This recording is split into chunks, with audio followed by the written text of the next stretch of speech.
ঢাকা শহর বলতেই আমরা বুঝি তীব্র যানজট আর যান্ত্রিকতায় ভরপুর একটি শহর।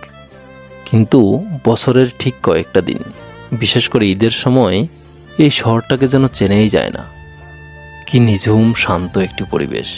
ঠিক তখনই চোখে পড়ে এই শহরের কিছু নির্মম বাস্তবতা।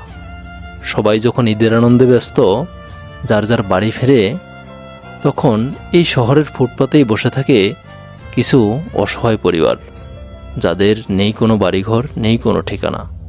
এই ফুটপাতেই তাদের জীবন, এখানেই তাদের সব কিছু। কি অবস্থা, কি করেন? তুমি নতুন জামা কই তোমার ঈদের? নামাজ আমরা পড়িনি, করেন নাই? নামাজ পড়েন নাই? নামাজ কামাই নাই, কামাই ও আগের মতো দেয় না, হ্যাঁ, আগের মতো দেয় না। আগের মতো দেয় না। কি হয় আপনার? মায়া, হ্যাঁ, মায়া আপনার মেয়ে, আমার হাসবেন্ড। হাজবেন্ড। তো নামাজ পড়েন নাই? নামাজ পড়েন নাই ভাই? যাদের জীবনের নেই কোনো ঠিকানা, তাদের আবার কিসের ঈদ? জীবন সম্বল বলতে তো আছে শুধু একটি বস্তা। এই বাবুটি হয়তো জানেই না আজ তার সবচেয়ে আনন্দের দিন, আজ ঈদের দিন। ঈদ কি হয়তো সে জানেই না। জীবন মানেই তো দুমুঠো খেয়ে বেঁচে থাকার সংগ্রাম।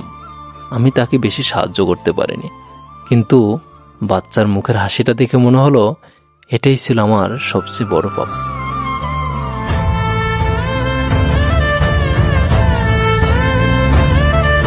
তুমি কিছু খাইও এটা দিয়ে, হ্যাঁ, কিছু খাইয়া নিও।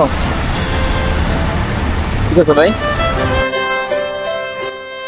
পাশেই বসে আছে মানসিক ভারসাম্যহীন এক মানুষ, যার খাবার বা টাকা কোনো কিছুর প্রতি মোহ নেই। ছেঁড়া পলিথিন গায়ে ফুটপাতের এই মানুষগুলো যেন সমাজের এক অদৃশ্য অংশ।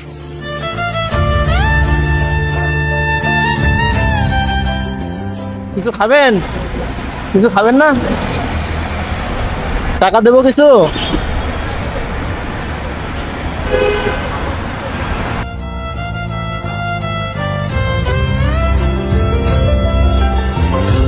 এই ব্যস্ত নগরীর উঁচু উঁচু অট্টালিকা আর চাকচক্যের ভিড়েই লুকিয়ে আছে এমন হাজারো মানুষের জীবনের গল্প।